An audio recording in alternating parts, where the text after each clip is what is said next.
Tahukah kalian bahwa jauh sebelum gerakan emansipasi wanita modern bergema, seorang gadis berusia 17 tahun dari Maluku sudah memimpin pasukan di garis depan medan perang.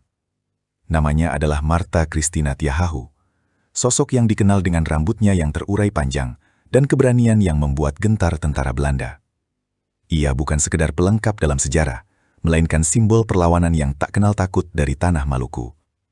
Bayangkan, di usia yang sangat muda, ia harus memilih antara hidup tenang atau memanggul tombak demi kemerdekaan rakyatnya. Hari ini, kita akan menyelami kisah luar biasa tentang pengabdian, cinta tanah air, dan akhir yang tragis dari sang mutiara Nusa Laut.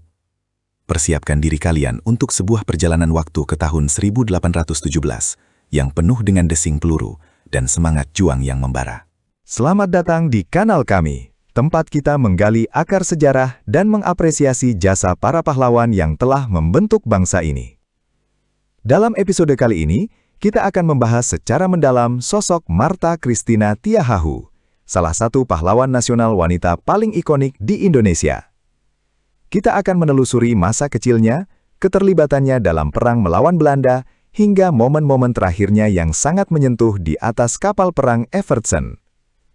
Video ini dirancang untuk memberi Anda pemahaman komprehensif tentang mengapa namanya tetap harum hingga hari ini. Pastikan Anda menyimak sampai akhir, karena ada banyak detil sejarah yang mungkin belum pernah Anda dengar sebelumnya di buku sekolah. Mari kita mulai perjalanan sejarah ini bersama-sama. Untuk memahami siapa Martha Christina, kita harus melihat kembali ke tanah kelahirannya, Desa Abubu di Pulau Nusa Laut, Maluku. Lahir pada tanggal 4 Januari 1800, Martha tumbuh di lingkungan yang kaya akan tradisi dan semangat kemandirian. Maluku pada masa itu bukanlah sekedar kepulauan biasa, melainkan pusat perdagangan rempah-rempah dunia yang menjadi incaran bangsa-bangsa Eropa.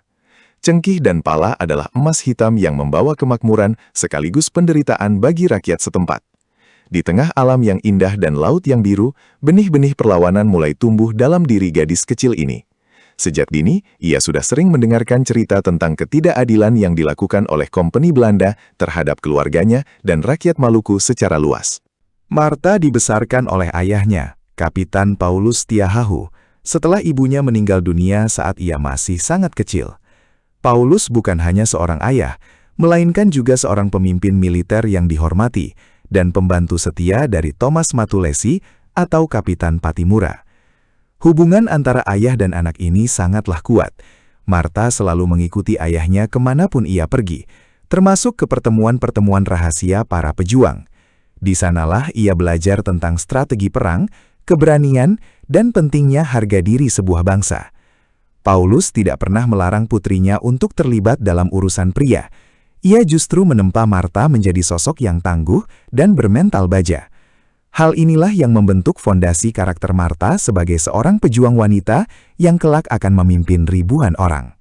Pada awal abad ke-19, situasi di Maluku semakin memanas akibat kebijakan monopoli rempah-rempah yang sangat mencekik oleh Belanda. Rakyat dipaksa menjual hasil bumi dengan harga yang sangat rendah, dan kerja paksa menjadi pemandangan sehari-hari yang menyakitkan. Ketidakadilan ini mencapai puncaknya pada tahun 1817, ketika gelombang perlawanan besar mulai meletus di bawah pimpinan Patimura. Kapitan Paulus Tiahahu adalah salah satu tokoh utama yang menggerakkan massa di Pulau Nusa Laut. Di tengah gejolak ini, Martha yang baru berusia 17 tahun, menyatakan niatnya untuk ikut berperang di samping ayahnya.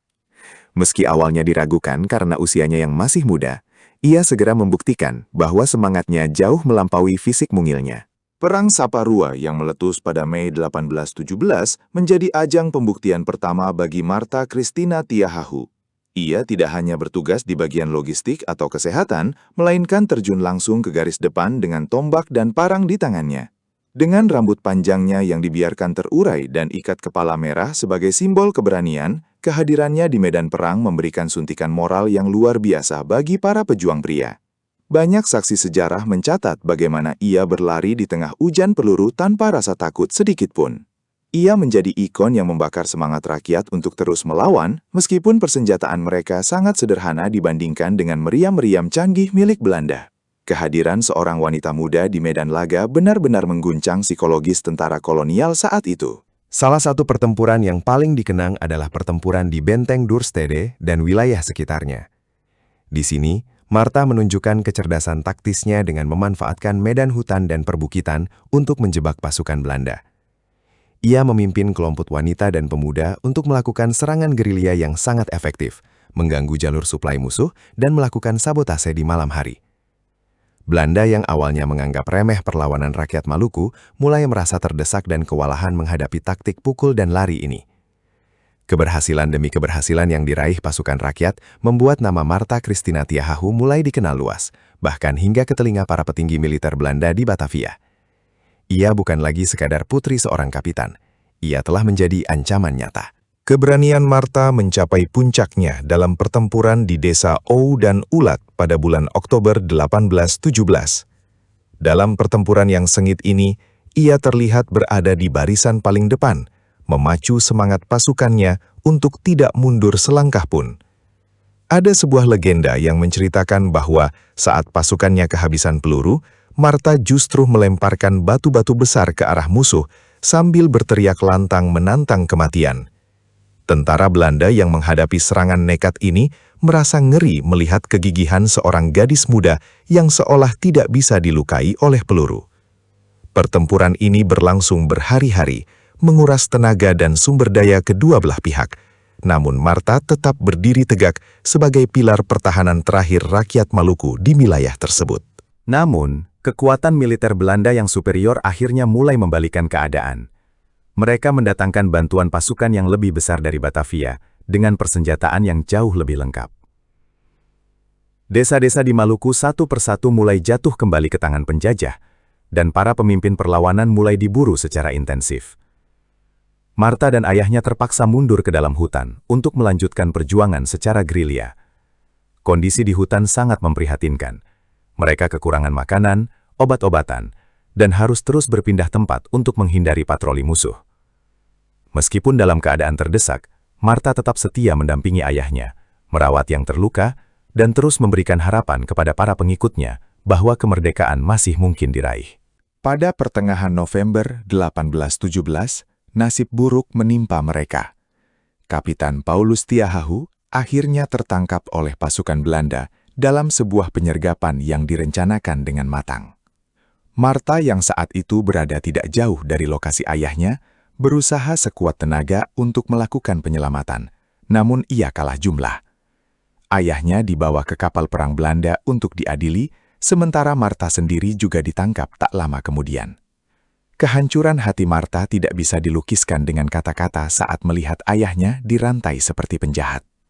Di dalam sel tahanan yang gelap dan lembab, ia tidak memikirkan keselamatannya sendiri, melainkan hanya memikirkan nasib ayahnya dan masa depan perjuangan rakyatnya yang kini berada di ujung tanduk. Belanda sadar bahwa Paulus Tiahahu adalah kunci untuk mematahkan semangat rakyat Nusa Laut.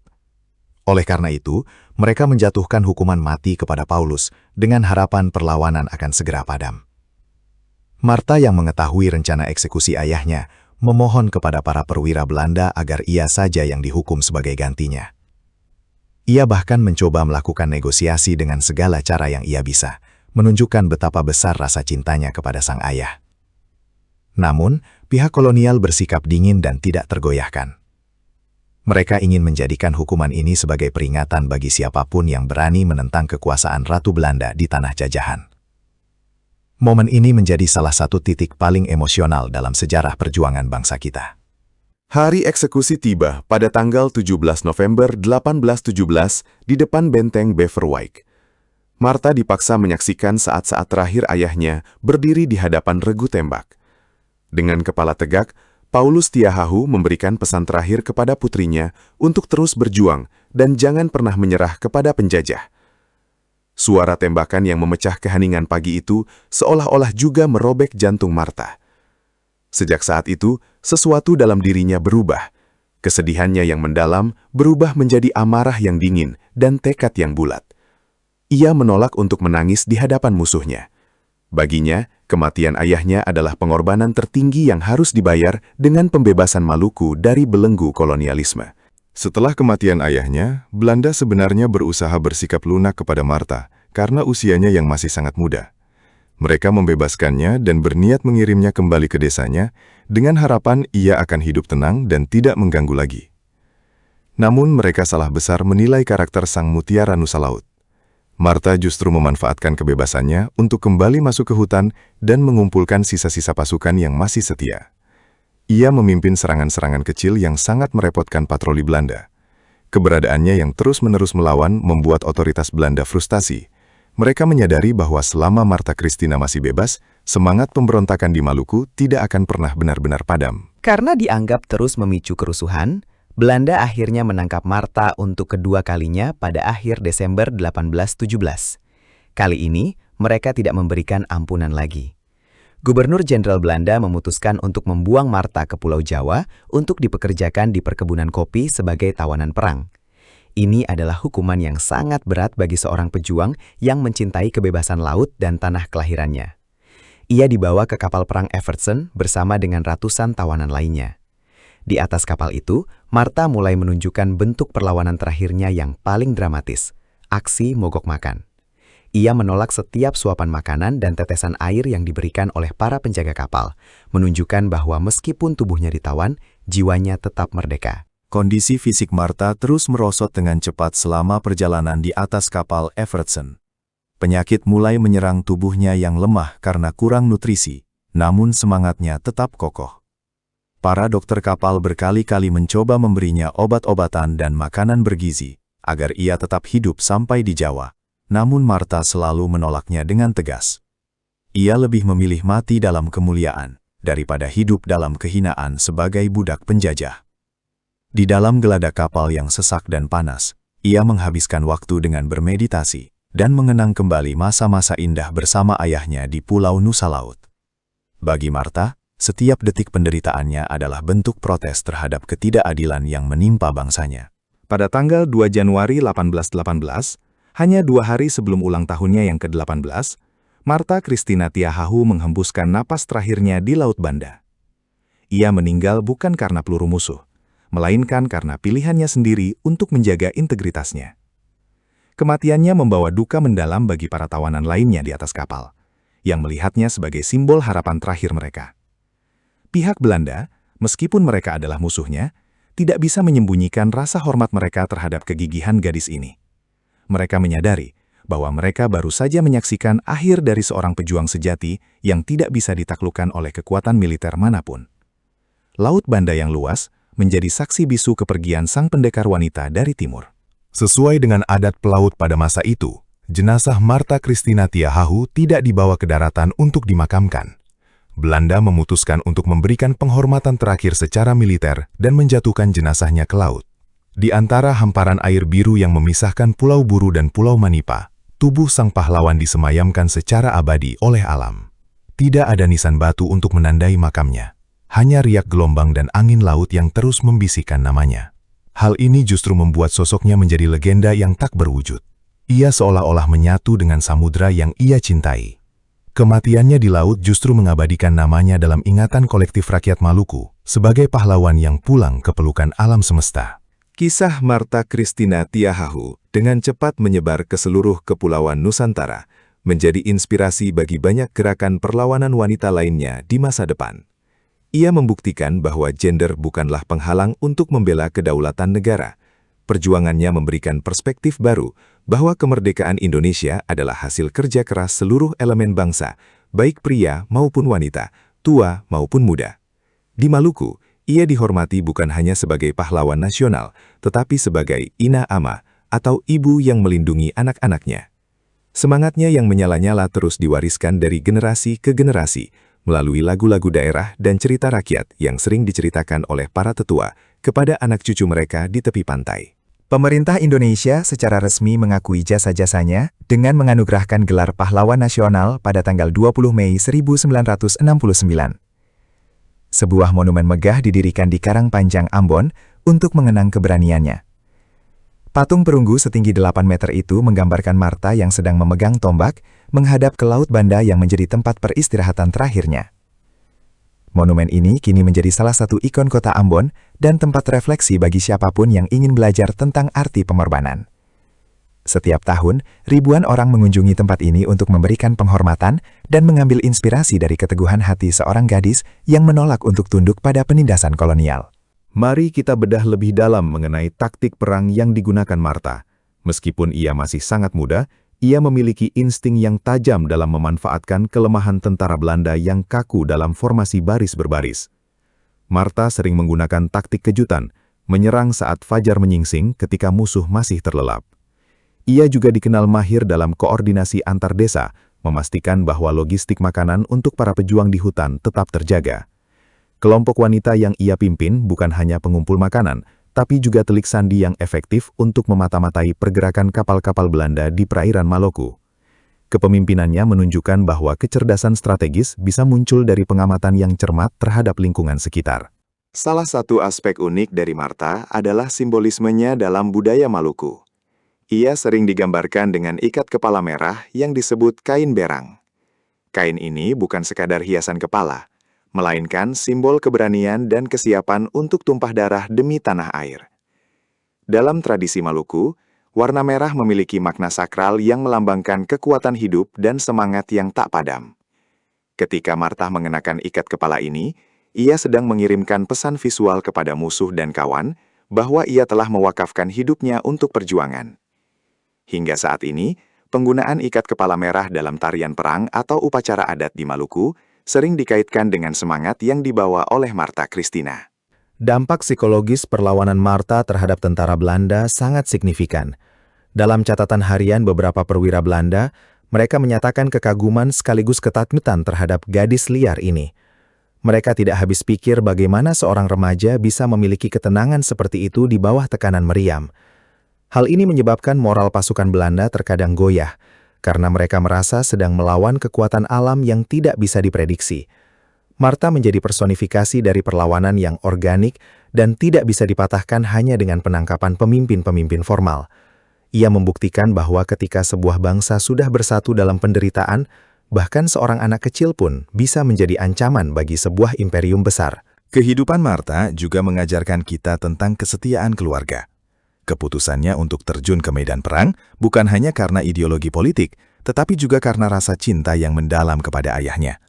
Ia tidak sanggup melihat ayahnya berjuang sendirian di usia senja. Dinamika antara Paulus dan Martha adalah contoh langka dalam sejarah di mana seorang ayah memberikan ruang bagi putrinya untuk menjadi setara dalam perjuangan fisik. Hubungan ini menjadi fondasi bagi keberanian Martha yang luar biasa. Ia tahu bahwa ayahnya percaya padanya, dan kepercayaan itulah yang menjadi bahan bakar bagi setiap ayunan tombaknya. Mereka adalah pasangan ayah dan anak yang paling disegani dalam sejarah kolonialisme di Indonesia. Pelajaran lain yang bisa kita petik dari Martha adalah integritas. Di atas kapal Evertsen, Belanda sebenarnya menawarkan kehidupan yang lebih baik jika ia bersedia bekerja sama. Ia bisa saja mendapatkan makanan enak dan tempat tinggal yang layak di Jawa. Namun bagi Martha, kompromi adalah bentuk lain dari kekalahan. Dengan memilih untuk tidak makan, ia melakukan perlawanan non-kekerasan yang sangat kuat, jauh sebelum Mahatma Gandhi mempopulerkannya di India. Ia menunjukkan bahwa senjata terakhir seorang pejuang bukanlah tombak atau senapan, melainkan prinsip yang tidak bisa dibeli. Keteguhan hatinya di saat-saat terakhir hidupnya adalah bukti nyata dari integritas seorang pahlawan nasional. Hingga hari ini, setiap tanggal 2 Januari, masyarakat Maluku memperingati hari wafatnya Martha Christina Tiahahu dengan upacara tabur bunga di laut. Acara ini bukan sekedar seremonial, melainkan cara rakyat Maluku untuk tetap terhubung dengan semangatnya. Kapal-kapal akan berkumpul di perairan tempat ia disemayamkan, dan ribuan kelopak bunga dilarung ke samudera. Suasana haru biasanya menyelimuti prosesi ini, mengingatkan semua orang bahwa kebebasan yang mereka nikmati hari ini dibayar dengan nyawa seorang gadis yang sangat mencintai tanah airnya. Upacara ini juga menjadi sarana edukasi bagi kaum muda untuk terus menjaga persatuan dan tidak melupakan sejarah kelam masa lalu. Penting bagi kita untuk merenungkan, apa jadinya jika Martha tidak pernah mengangkat tombak? Mungkin perlawanan Patimura akan berakhir lebih cepat tanpa dukungan moral dari kehadirannya. Martha memberikan wajah pada perjuangan rakyat yang tertindas, wajah yang muda, tulus, dan berani. Keberaniannya meruntuhkan stigma bahwa wanita hanya bisa berada di dapur atau di belakang garis aman. Ia adalah pelopor emansipasi yang nyata, yang memperjuangkan hak asasi manusianya sendiri melalui aksi langsung.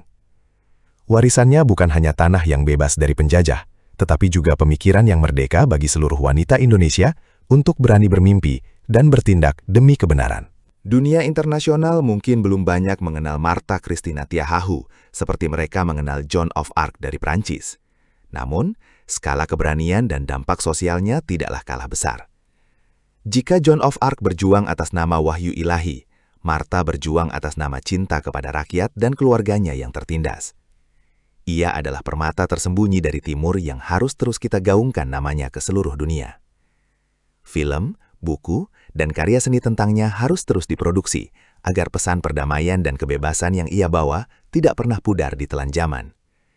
Martha adalah bukti bahwa pahlawan besar bisa lahir dari pelosok desa terkecil sekalipun di Kepulauan Nusantara.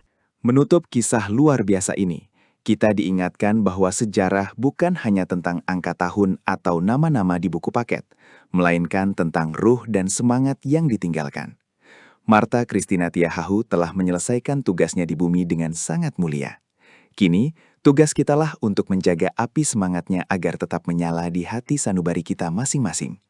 Jangan biarkan pengorbanannya menjadi sia-sia dengan sikap apatis terhadap nasib bangsa. Mari kita ambil keteguhan hatinya dalam menghadapi tantangan hidup modern dan keberaniannya dalam menyuarakan keadilan dimanapun kita berada. Maluku telah memberikan kita mutiara yang paling berharga, dan Indonesia bangga memilikinya. Terima kasih telah menemani kami dalam penelusuran sejarah Martha Christina Tiahahu yang begitu menyentuh ini. Semoga video ini menambah wawasan Anda dan memberikan perspektif baru tentang kekayaan sejarah pahlawan Indonesia.